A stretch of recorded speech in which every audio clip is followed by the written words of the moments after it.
Hey everyone, this is Nikhil Gupta here and I hope you all are doing well. तुम सबके जो marks हैं वो तुम लोगों ने चेक कर लिए होंगे। एनटीए ने कल ही आंसर की निकाल दी थी, तो उन्हीं मार्क्स से रिलेटेड अब तुम्हें चाहिए होगा कि कितनी परसेंटाइल आ सकती है। तो इसी चीज़ के ऊपर आज की वीडियो होने वाली है, marks is to percentile ratio for your March JEE attempt. And चलो फिर स्टार्ट। तो देखो, सबसे पहली चीज हमें ये समझनी होगी कि परसेंटाइल होता क्या है एक्चुअल में। देखो, परसेंटाइल एक्चुअल में होती है कि तुम कितने बच्चों से ऊपर हो।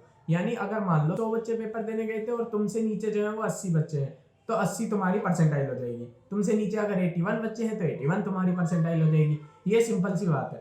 तो यानी कि कितने परसेंट बच्चे तुमसे नीचे हैं वही तुम्हारी परसेंटाइल हो जाती है। तो यहाँ मैं तुम लोगों से फेब्रवरी और मार्च के बारे में थोड़ा सा डिस्कशन करना चाहूँगा। फेब्रवरी के अंदर हमारे जो टोटल बच्चे थे वो 6.6 लाख समथिंग थे, और अगर हम मार्च की बात करें तो उसके अंदर जो टोटल बच्चे जिन्होंने पेपर के लिए अप्लाई करा था वो 6.1 लाख बच्चे हैं। तो यानी कि यहाँ पे जो ऑलमोस्ट 42,000 बच्चों का जो डिफरेंस आ रहा है, ऑलमोस्ट वो 42,000 बच्चों में अगर बच्चे जो है वो अच्छी परसेंटाइल वाले हुए, यानी जिनकी अच्छी परसेंटाइल आ गई और उन्होंने एग्जाम छोड़ दिया, तो तुम्हारे लिए काफ़ी ज़्यादा बेनिफिशियल होगा ये।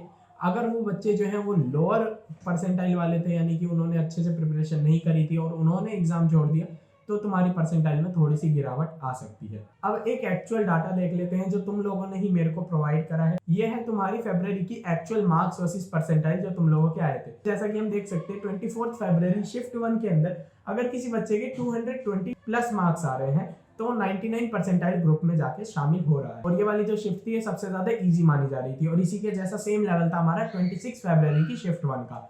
लेकिन अगर हम 26 फरवरी की शिफ्ट 2 की बात करें तो वो हार्डेस्ट शिफ्ट थी हमारे फरवरी में, और वहां पे 175 प्लस नंबर पे ही तुम लोगों को 99 परसेंटाइल देखने के लिए मिल रही है। लेकिन अब तुम एक चीज और गौर करो, तुम्हारी जो 25 फरवरी की शिफ्ट 1 थी वो तुम्हारी 25 फरवरी की शिफ्ट 2 जैसी ही थी, लेकिन वहां पे तुम लोगों को 184 पे 99 परसेंटाइल देखने के लिए मिल रही है, जबकि जो शिफ्ट 2 है उसके अंदर तुम लोगों को 196 के ऊपर 99 परसेंटाइल देखने के लिए मिल रही है। तो अब ऐसा क्यों हो रहा है? ऐसा इसलिए है क्योंकि उसके अंदर जो बच्चों का रेशियो था वो पढ़ने वाले बच्चों का रेशियो कम होगा, और जो ना पढ़ने वाले बच्चे हैं जिनकी प्रिपरेशन अच्छी नहीं थी उनका ज्यादा होगा। इस वजह से वहां पे 184 पे भी तुम लोगों को 99 परसेंटाइल देखने के लिए मिल रही है, जबकि जो हमारी शिफ्ट 2 है उसके अंदर तुम लोगों को 196 पे 99 परसेंटाइल देखने के लिए मिल रही है। तो इस चीज का ध्यान रखना, पेपर में थोड़ा बहुत लक फैक्टर हेल्प करता है, लेकिन कोशिश करना कि तुम लोग इतना ज्यादा हार्डवर्क करो कि लक तुम्हारा कुछ बिगाड़ ही ना पाए और तुम वो 99 परसेंटाइल डिजर्वर हो,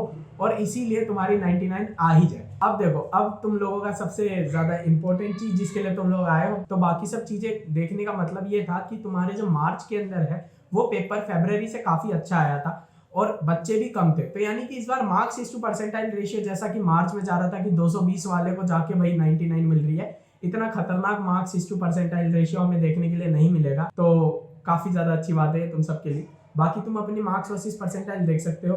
अब एक चीज है, मैंने जो 16 मार्च है उसकी शिफ्ट 1 को मैंने मॉडरेट लिया है, तो 16 मार्च की शिफ्ट 1 को मैंने मॉडरेट फीडबैक दिया है। 16 मार्च की शिफ्ट 2 तुम सब जानते हो काफी ज्यादा हार्ड पेपर आया था। उसके बाद अगर हम बात करें 17 मार्च की शिफ्ट 1 की, तो वो मॉडरेट लेवल है। 17 मार्च की शिफ्ट 2 इंटरमीडिएट है, मॉडरेट और हार्ड के बीच में, तो मॉडरेट प्लस प्लस, जिसके पास कोडिंग लैंग्वेजेस होंगी उसे पता होगा प्लस प्लस का मतलब। उसके बाद जो हमारा 18 मार्च है उसकी दोनों शिफ्ट को मैंने इजी कैटेगरी में लिया है, क्योंकि दोनों का लेवल ऑलमोस्ट सेम ही था और बच्चों का फीडबैक भी ऐसा ही था कि ये दोनों की दोनों शिफ्ट काफी ज्यादा इजी है, क्योंकि इसके अंदर मैथ्स जो है वो मॉडरेट लेवल की दी गई थी। उसके अलावा अगर तुम लोगों का कुछ और रिव्यू है, कुछ और फीडबैक है, तो कमेंट सेक्शन में जरूर बताना। अब एक चीज है, जो तुम्हारी 17 मार्च की शिफ्ट 2 है उसके अंदर मॉडरेट प्लस प्लस था। उसके अंदर जो तुम्हारे मॉडरेट वाला जो कॉलम है उसकी परसेंटाइल में 0.2 प्लस करके तुम अपनी परसेंटाइल निकाल सकते हो।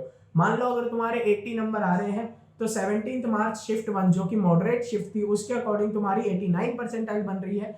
तो 17 मार्च शिफ्ट 2 जो कि एक मॉडरेट प्लस प्लस थी, तो उसके अंदर तुम लोगों की 89.2 परसेंटाइल बन जाएगी। तो अपने अपने स्कोर्स देख लो और कमेंट में बिल्कुल बताना कि किसकी कितनी परसेंटाइल आ रही है। तो देखो, तुम्हारे 2020 के अंदर 9,21,000 बच्चे बैठे थे, और 2021 के अंदर अभी तक अगर हम दोनों शिफ्ट को मिला दे तो कुछ 7-7.5 लाख के आसपास बनेंगे, यानी कुछ नए बच्चे आए होंगे, कुछ पुराने बच्चे हट गए होंगे। तो अगर हम बात करें उसके अंदर 2 लाख हम मान लेते कि आने वाली शिफ्ट्स के अंदर बढ़ेंगे, तो ऑलमोस्ट 9 लाख बच्चे यहाँ पे भी हो जाएंगे। लेकिन उस 9 लाख के अंदर से 2.5 लाख बच्चे ही होंगे जो जेई के लिए क्वालिफाई करेंगे एडवांस के लिए।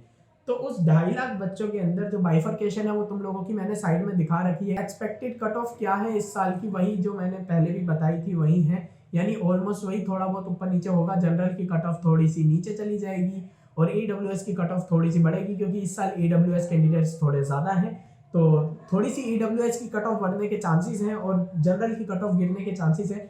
बाकी देखते हैं कि क्या होने वाला है, लेकिन मेरे अकॉर्डिंग एक्सपेक्टेड कट ऑफ ये है। जो OBC वाले हैं उनके लिए यहाँ पे मैंने लिखा नहीं है। OBC वाले तुम लोग एक काम कर सकते हो, तुम्हारी जो जनरल AWS की कट ऑफ है उससे थोड़ा सा नीचे अपने आप को समझ सकते हो, वैसे तुम लोगों की कट ऑफ आती है। तो यार अभी भी अगर कोई डाउट रह गया हो तुम लोगों के परसेंटाइल रिगार्डिंग या और कोई भी प्रॉब्लम तुम लोगों की रह गई हो तो प्लीज मेरे को कमेंट सेक्शन में बता देना। तुम्हारे मार्क्स वर्सेस परसेंटाइल जो कुछ भी है, तुम लोगों के कितने मार्क्स आ रहे हैं और कितनी परसेंटाइल तुम लोग लेके आ रहे हो, ये भी कमेंट सेक्शन में जरूर बता देना। अपने दोस्तों के साथ शेयर कर देना वीडियो को। अब एक चीज का ध्यान रखना, कई बार ऐसा होता है कि हमारी परसेंटाइल जो है वो लो आ जाती है या हमारे मार्क्स जो है वो लो चले जाते हैं, लेकिन प्लीज इस चीज का ध्यान रखना कि लक फैक्टर भी काम करता है, जैसे कि मैंने तुम लोगों को पहले बताया। तो अपने ऊपर विश्वास रखो, अपने लक के ऊपर विश्वास रखो। अगर तुमने हार्ड वर्क कराया तो तुम्हें उसका रिवॉर्ड जरूर मिलेगा, इस अटेम्प्ट में नहीं तो आगे वाले में मिलेगा। लेकिन तब तक कोशिश करना कि पूरी की पूरी कंसंट्रेशन प्रिपरेशन के ऊपर रहनी चाहिए, पूरा का पूरा ध्यान तुम्हारी स्टडी के ऊपर रहना चाहिए, स्टडी से बिल्कुल नहीं भटकना है। और एक चीज और, अगर तुम लोग 20 अप्रैल तक अच्छे से पढ़ाई कर लेते हो तो अगला अटेम्प्ट जो है काफी ज्यादा सही जाने वाला है, क्योंकि बच्चों के बोर्ड के एग्जाम भी आ रहे हैं। तो कुछ बच्चे बोर्ड की प्रिपरेशन में ज्यादा ध्यान लगा देंगे और उस वजह से जेई को छोड़ देंगे।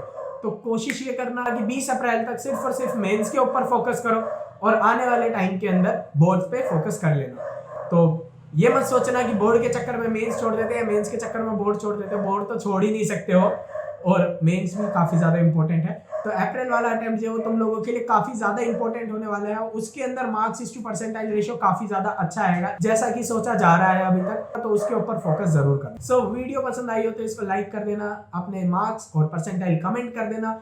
अगर कोई भी क्वेरी हो तो मेरे को किसी भी सोशल मीडिया हैंडल के ऊपर तुम लोग DM कर सकते हो। All the very best, preparation अच्छे से करते रहो और मिलते हैं आने वाली वीडियो के अंदर। Till then bye bye.